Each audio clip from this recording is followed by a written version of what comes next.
Good morning. हमारे channel में आप सभी का मोस्ट वेलकम है। हम लोग आज समाजवाद और साम्यवाद पर चर्चा करने वाले हैं। इसका और पार्ट बन चुका है, आप लोग देख सकते हैं जा करके हमारे पिछले वीडियो में। इसका सीरीज बाय सीरीज आ रहा है सोशल साइंस का। अब जो है ना, जिसमें इसमें पहला क्वेश्चन है हमारा कि यूटोपियन साम्राज्यवादियों के विचारों पर वर्णन करें, विचारों का वर्णन करें। यूटोपियन साम्राज्यवाद किसको बोलते हैं? यूटोपियन का मतलब होता है स्वप्नदर्शी। स्वप्नदर्शी का मतलब क्या होता है? दो तरह के लोग होते हैं। एक होता है जो काम करता है, दूसरा क्या होता है, सपने भी देखता है ना, कि ऐसा करेंगे तो ऐसा हो जाएगा, ऐसा होना चाहिए, विचार देने वाला एक तरह से। ठीक है, तो यूटोपियन साम्राज्यवादियों का, तो ये सारे के सारे वही रसिया, वही रूस में जो था, ठीक है ना। तो यूटोपियन साम्राज्यवाद के विचारों का वर्णन करें। तो इसमें जो है प्रमुख साम्राज्यवाद यानी कि कुछ लोग थे जिनका अपना अपना विचार था, उनके बारे में चर्चा करना। चूंकि लॉन्ग क्वेश्चन है, लंबा क्वेश्चन है, 5 नंबर का होगा, हमको सारे के बारे में लिखना होगा। तो पहला व्यक्ति था सेंट साइमन। क्या नाम था इसका? काहे कि काम करने वाला 2-3 आदमी था। एक लेनिन था, और उसके बाद और कौन था, कार्ल मार्क्स था। ये सब काम करने वाला, यानी कुछ परिवर्तन लाया था। लेकिन कुछ लोग ऐसे थे जो यूटोपियन थे। यूटोपियन का मतलब स्वप्नदर्शी। ठीक है, तो सेंट साइमन के अनुसार क्या था कि राज्य और समाज एक दूसरे के शोषण करने के बदले प्रकृति का दोहन करे। मतलब इनका क्या विचार था? विचार सबका लिखना है, सब व्यक्ति का अलग अलग विचार हो सकता है। तो सेंट साइमन का विचार क्या था कि तुम लोग जो है देश में आपस में मत लड़ो, ठीक है ना, प्राकृतिक संसाधन का दोहन करो। प्रकृति से जो चीज मिलता है ना, उसको दोहन करो, यानी कि उसका शोषण करो। समझ में आ गया? तो ये चीज है, इनका ये कहना था।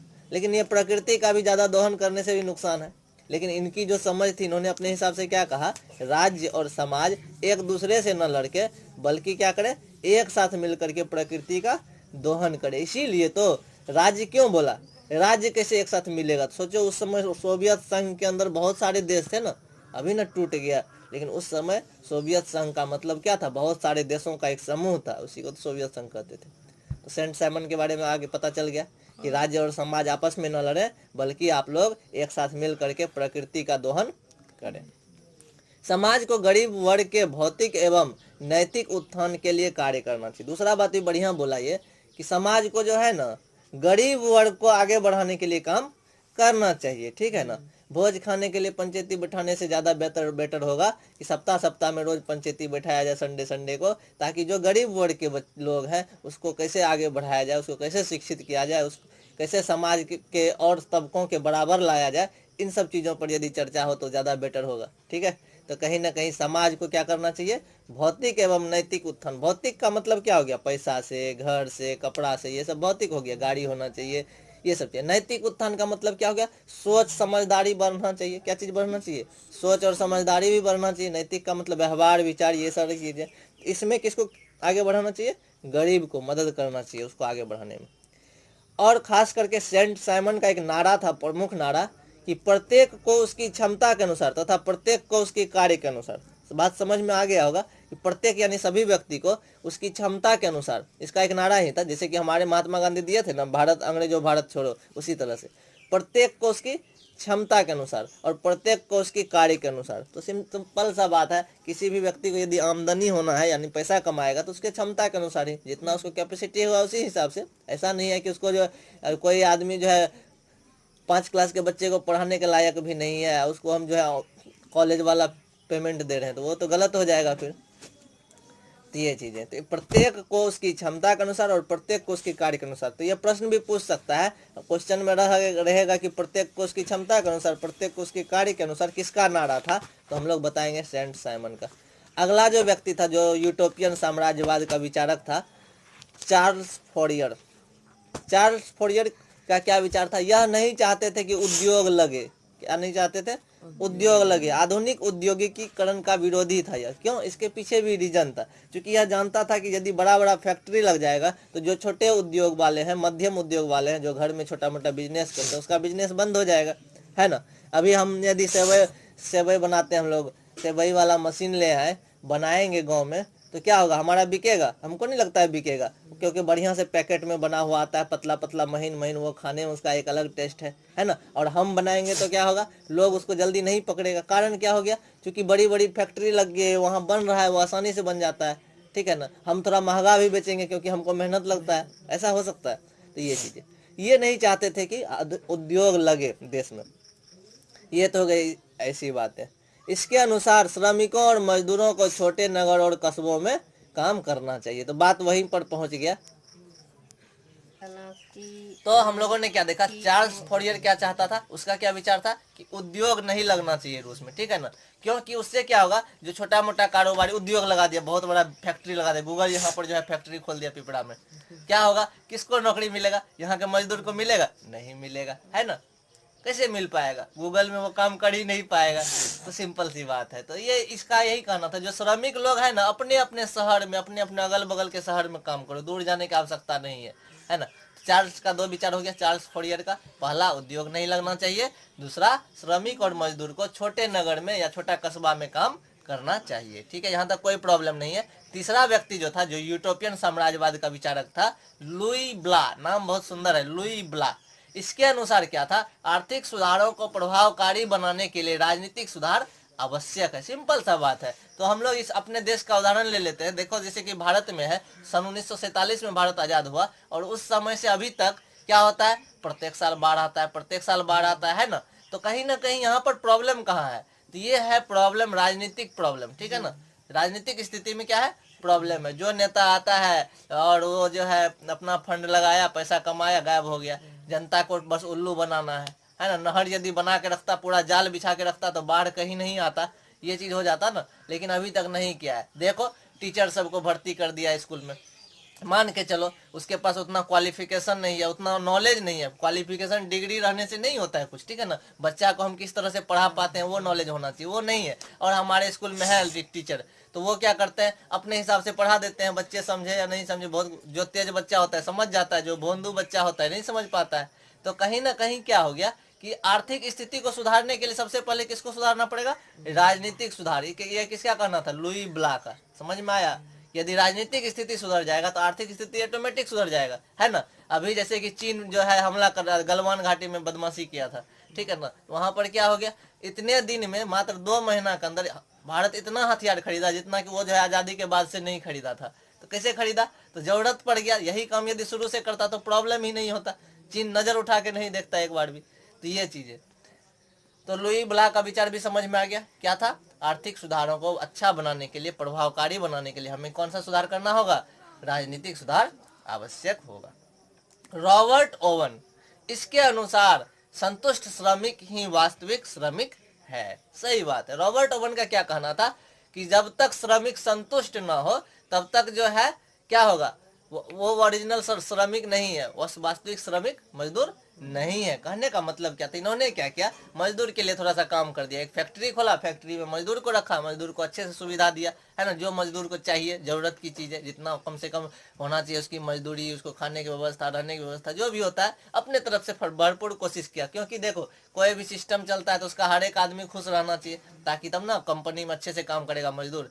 तो रॉबर्ट ओवन के अनुसार क्या था, संतुष्टि ही, जो इसके अनुसार क्या था, संतुष्ट श्रमिक ही क्या होगा, वास्तविक श्रमिक है, यानी रियल श्रमिक है, सही वाला श्रमिक है। श्रमिक समझते हो, मजदूर।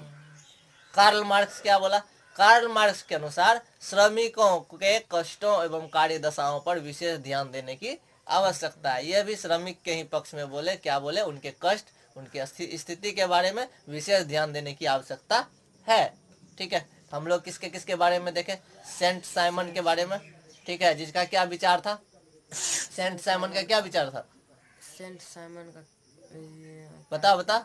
सेंट साइमन था, लुई ब्ला था, रॉबर्ट ओवन था, कार्ल मार्क्स था, और कौन था, चार कैसे था, 5 था ना, चार्ल्स फॉरियर था। बताओ बताओ बताओ। सेंट साइमन का क्या कहना था, राज्य और समाज के लोग जो है आपस में मत लड़िए, ठीक है, प्राकृतिक संसाधन का दोहन कर लीजिए, ठीक है। उन्होंने एक नारा भी दिया था। क्या नारा दिया था, क्षमता के अनुसार और कार्य के अनुसार, ऐसा ही कुछ था, ठीक है। और दूसरा कौन था, लुई ब्ला। लुई ब्ला क्या बोला था, बोला था। लुई वाला क्या बोला था? आर्थिक स्थिति को सुधारने के लिए पहले राजनीतिक स्थिति को सुधारना पड़ेगा। चार्ल्स फॉरियर क्या बोला था कि उद्योग मत लगाओ, है ना, इससे क्या होगा, श्रमिक और मजदूर को जो है लोकल एरिया में काम करना चाहिए, ज्यादा दूर जाने की आवश्यकता नहीं है। और रॉबर्ट ओवन क्या बोला था? जो मजदूर संतुष्ट है वही असली मजदूर है ना, वास्तविक मजदूर का मतलब असली मजदूर। और कार्ल मार्क्स क्या बोला था कि मजदूर के कष्ट पर ध्यान देना चाहिए, उसके कार्य के दशाओं पर ध्यान देना चाहिए। अब मजदूर है उसके कार्य के दशाओं पर, अब मजदूर के लिए 8 घंटा ड्यूटी है, हम उससे 10 घंटा करवा रहे हैं, तो कहीं ना कहीं वो नहीं बोल रहा है, ये अलग बात है, लेकिन हम उसके हक को तो मार रहे हैं।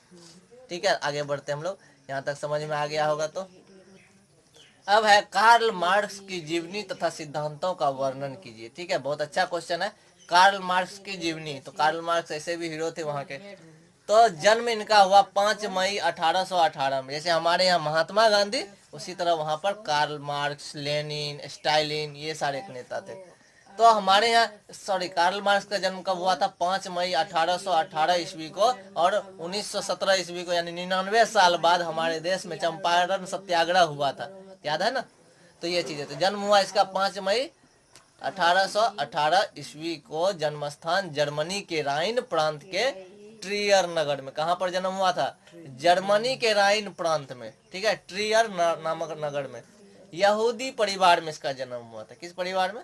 यहूदी होता है, धर्म होता है ना, ईसाई, हिंदू, मुस्लिम, सिख, ईसाई, और यहूदी भी होता है, ठीक है, जोरेस्ट्रियन उसके भगवान होते हैं। तो यहूदी परिवार में इनका जन्म हुआ था। पिता का नाम था हेनरिक मार्क्स, जो पेशे से यानी काम करने में क्या थे? वे वकील थे।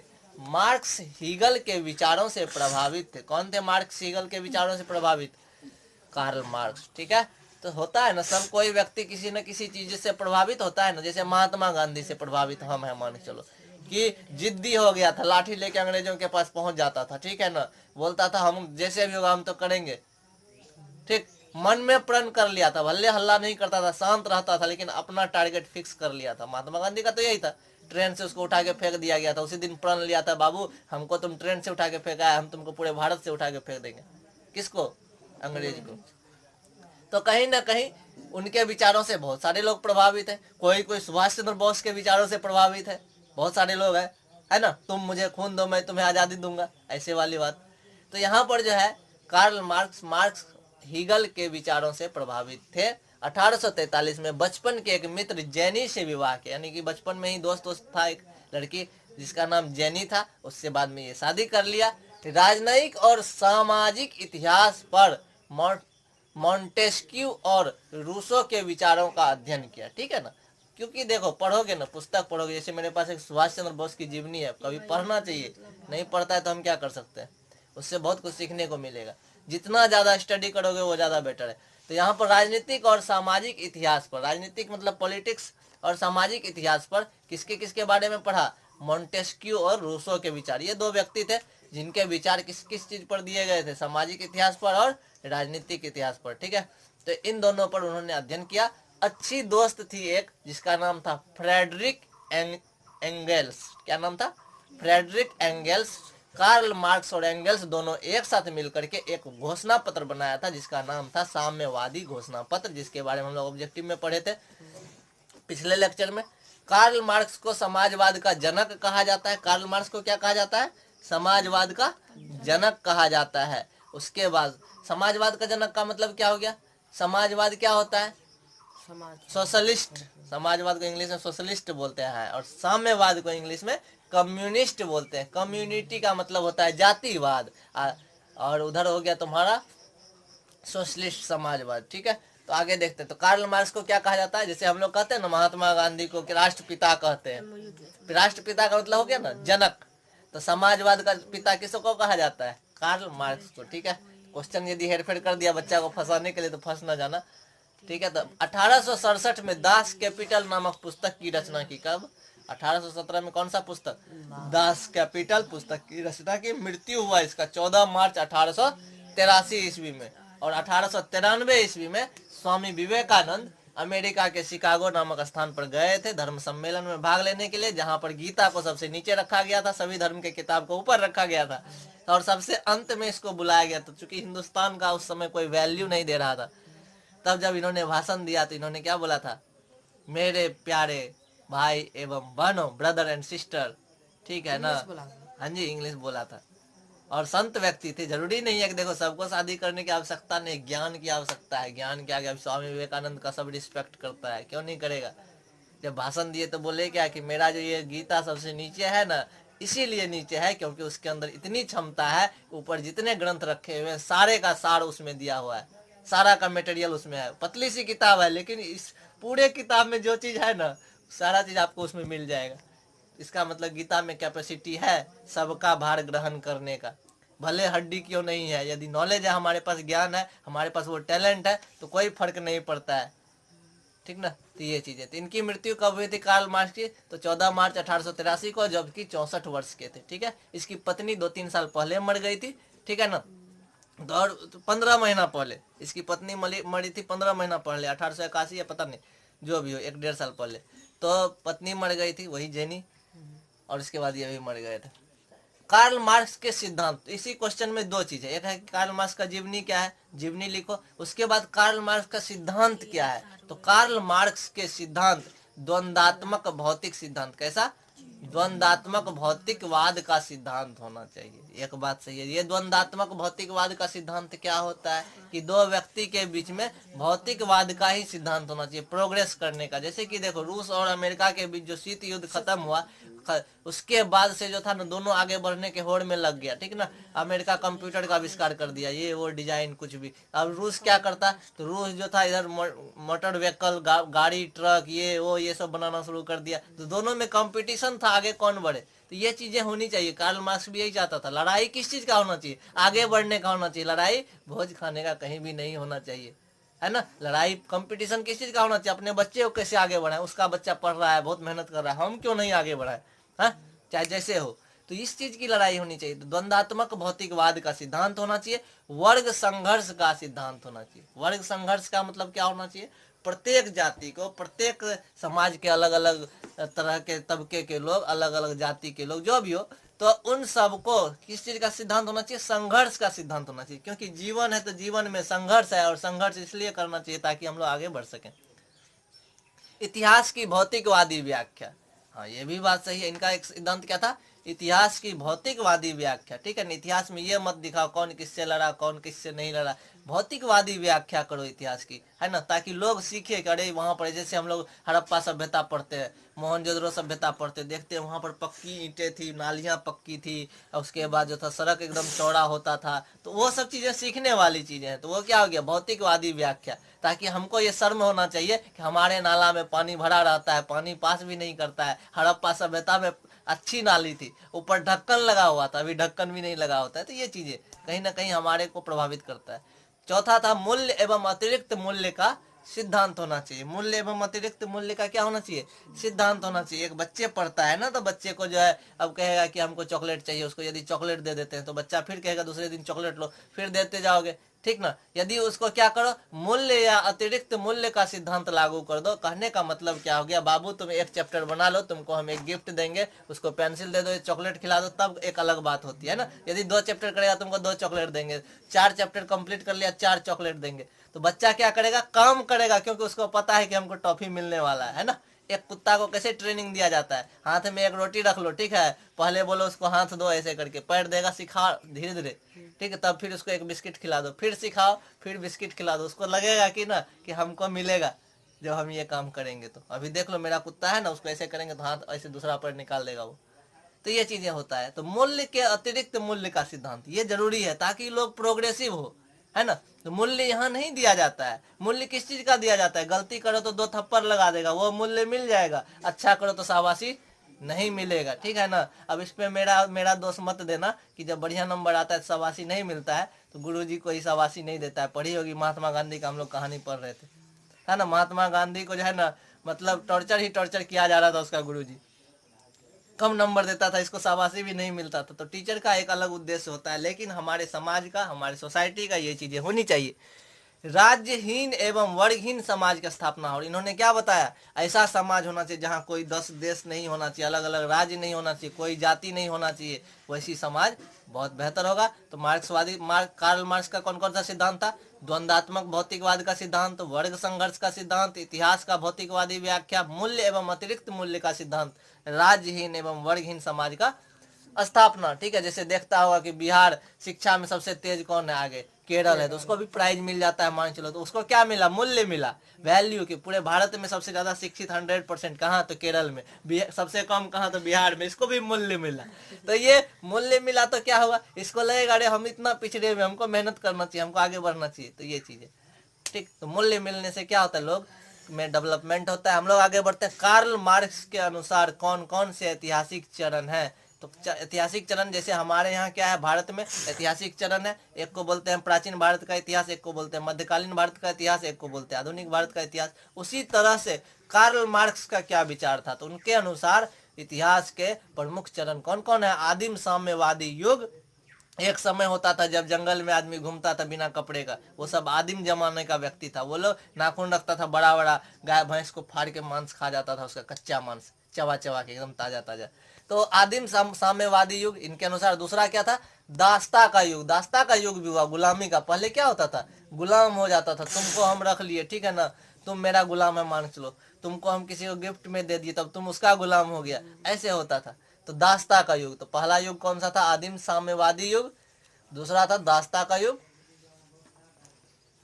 दास्ता का युग आया कब, दास्ता में कौन होता था, बड़े बड़े जमींदार, बड़े बड़े राजा महाराजा, उसके यहाँ दासी दासियां होती थी। चंद्रगुप्त मौर्य के बारे में सुना होगा, ठीक है ना। चंद्रगुप्त मौर्य किसका बेटा, दासी का बेटा था, ठीक है ना, था, लेकिन राजा से ही रिलेशन था, सोच लो। तो वो क्या होता था, कहीं ना कहीं दास्ता प्रथा था। सामंती युग, जैसे कि देख लो विदुर महाभारत में, वो भी दासी का ही बेटा था, कि लेकिन था राजा का ही पुत्र। अब दासी के साथ और कुछ रिलेशन बना लिया तो वो अलग बात है। तो ये सब चीजें होता था, सब दिन उसको बोला जाता था ना कि दासी का पुत्र, ऐसा कहा जाता है। सामंती युग, पूंजीवादी युग, समाजवादी युग और साम्यवादी युग। तो याद रख लेना, सामंती युग कहा गया जब जमींदारों का युग आ गया, पैसे वालों का एकदम वो वाला। पूंजीवादी हो गया प्राइवेट, निजीकरण, व्यक्तिगत वाला युग। समाजवादी युग सबके लिए, साम्यवादी युग। ये सारे सारे कौन कौन से युग हो गया, एक आदिम जमाने वाला, एक दास्ता वाला, एक सामंती, एक पूंजीवादी, एक समाजवादी, एक साम्यवादी। तो याद रख लेना, पूछा तो लिख सकते हो। प्रथम विश्व युद्ध में रूस की पराजय क्रांति हेतु मार्ग प्रशस्त किया कैसे। कहने का मतलब क्या हो गया, पहला विश्व युद्ध जो हुआ, उस विश्व युद्ध के होने के बाद रूस की हार हो गई, ठीक है। प्रथम विश्व युद्ध में किसकी हार हुई, रूस की हार हुई।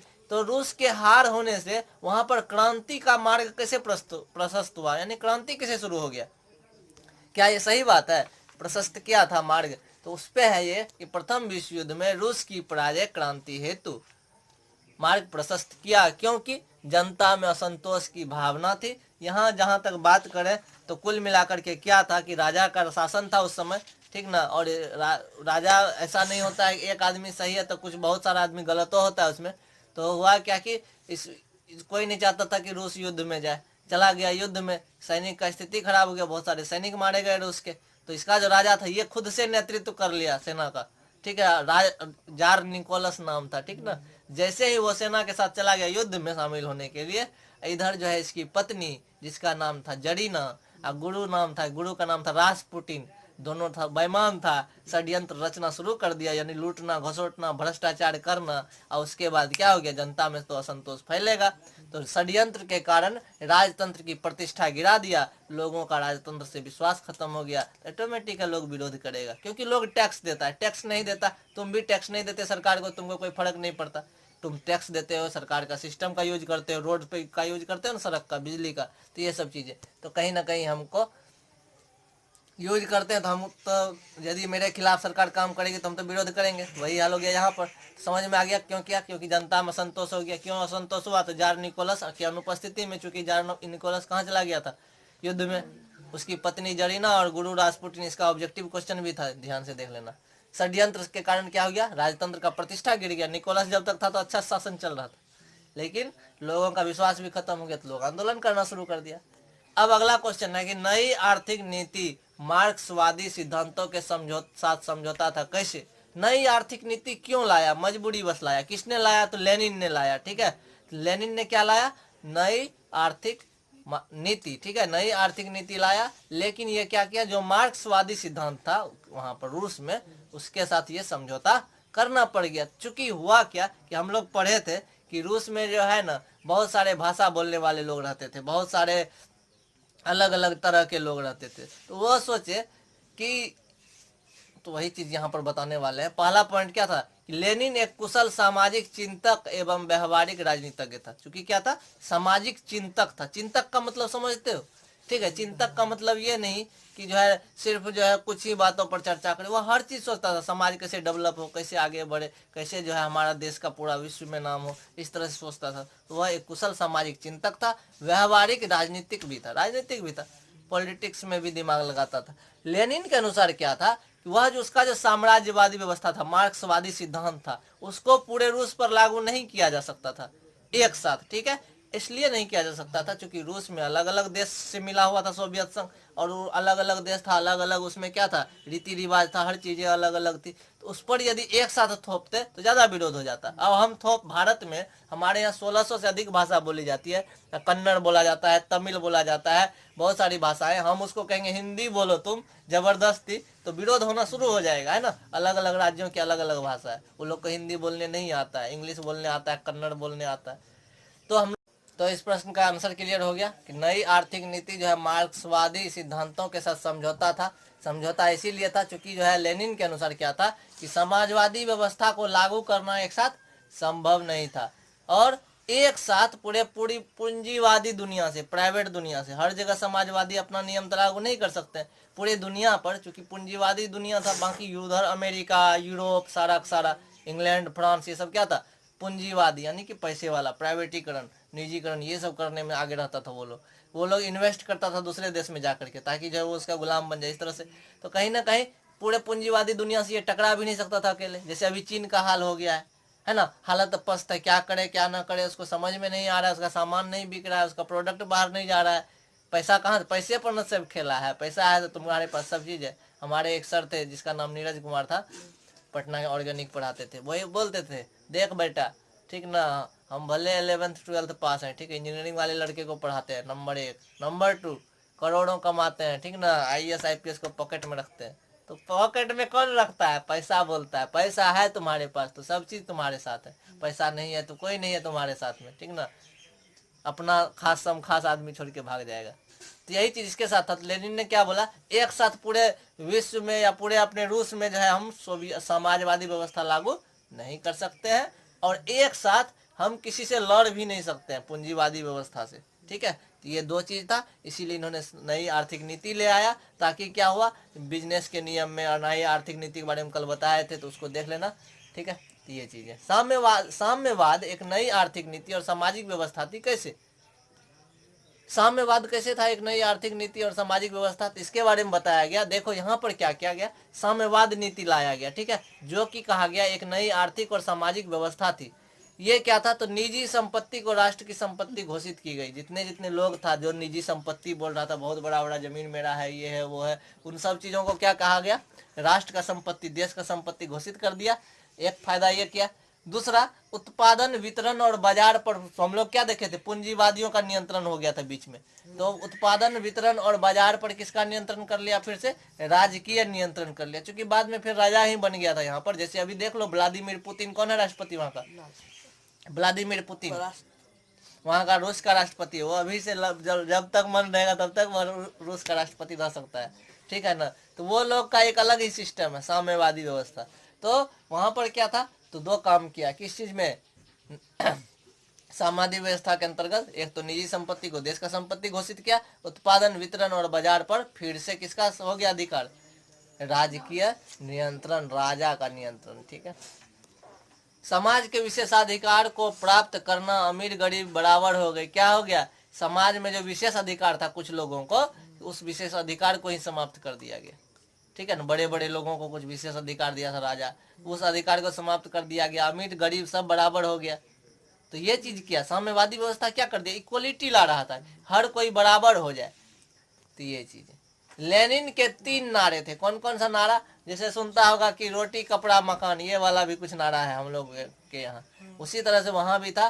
3 नारे थे उनके, लेनिन के प्रमुख नारे, भूमि, शांति और रोटी, मिट्टी और शांति और भोजन।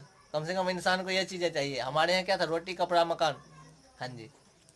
तो रोटी आइए गया, कपड़ा आइए गया, मकान आ गया, शांति ऑटोमेटिक आ जाएगा। ये 3 चीज होना चाहिए। तो लेनिन का क्या था, भूमि, शांति और रोटी। प्रथम विश्व युद्ध कब हुआ था, तो 1914 से 1918 के बीच हुआ था। कुछ पार्टी का नाम है एशियन सोशल डेमोक्रेटिक पार्टी। चूंकि सोचे कि लास्ट जा रहा है, चैप्टर खत्म होने वाला है, तो कुछ नया क्वेश्चन देख लेते हैं। एशियन सोशल डेमोक्रेटिक पार्टी, इसकी स्थापना हुई 1898 ईस्वी में, ठीक है। प्लेखानोव ने इसकी स्थापना की थी। नाम वहाँ का बहुत सुंदर सुंदर है। प्लेखानोव नामक व्यक्ति ने रशियन सोशल डेमोक्रेटिक पार्टी की स्थापना की। ये रशियन सोशल डेमोक्रेटिक पार्टी बाद में दो भाग में टूट गया, जैसे कि भारत में हुआ है ना। सबसे पहले किस पार्टी की स्थापना हुई? 1885 में भारतीय राष्ट्रीय कांग्रेस की स्थापना हुई। फिर जो इधर भाजपा बन गया, जदयू बन गया, ये सब कहाँ से आया है? उसी से टूट टूट करके बना है कि नहीं? बाद में पीछे कौन कौन पार्टी बना था? रास बिहारी पार्टी, कौन हिंदू पार्टी, कौन कौन सा, बहुत सारा, जो भी हो वो देखेंगे हम लोग वहाँ पर। तो इंडियन सोशल डेमोक्रेटिक पार्टी में फुट हो गया कब? 1903 में। इसका क्या कारण था? साधन और अनुशासन। साधन और अनुशासन। हो सकता है इस पार्टी का अध्यक्ष हम हो, तुमको हमसे ज्यादा लगाव है, दूसरे व्यक्ति को कम लगाव है, तो ऐसे कंडीशन में क्या हो गया? तुम अनुशासनहीन हो जाओगे। तुमको तो लगेगा मेरे लिए कोई दिक्कत नहीं है, बाकी के लिए हम अनुशासन बना के रखेंगे, तो वहाँ प्रॉब्लम हो गया। इसी तरह से यहाँ भी हुआ था। और ये पार्टी दो भाग में टूट गया। एक को बोला गया वोल्शेविक। वोल्शेविक की क्रांति सुना होगा।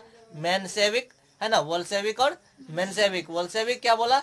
जो बहुमत वाला दल है। तो याद भी रह जाएगा, ब से वोल्शेविक, ब से बहुमत वाला दल, यानी जिसमें अधिक लोग चला गया पार्टी में वो हो गया वोल्शेविक पार्टी। जिसमें कम लोग था वो क्या हो गया? मेनसेविक पार्टी। जैसे भारत में हो गया, कांग्रेस सबसे बड़ी पार्टी थी, शुरुआत में पहले बार वही बना था, उसी से लोग अलग अलग होते गए टूट टूट करके। तो कांग्रेस के अंदर यही लगता है कि हम तो भारत का सबसे पहला पार्टी है, हम तो बहुत बड़ा पार्टी है। उसके पास 41 गो सीट बच गया, तो कहीं ना कहीं उसको पच नहीं रहा है, और नहीं पचता है तो प्रॉब्लम हो गया। तो वही हाल हुआ यहाँ पर।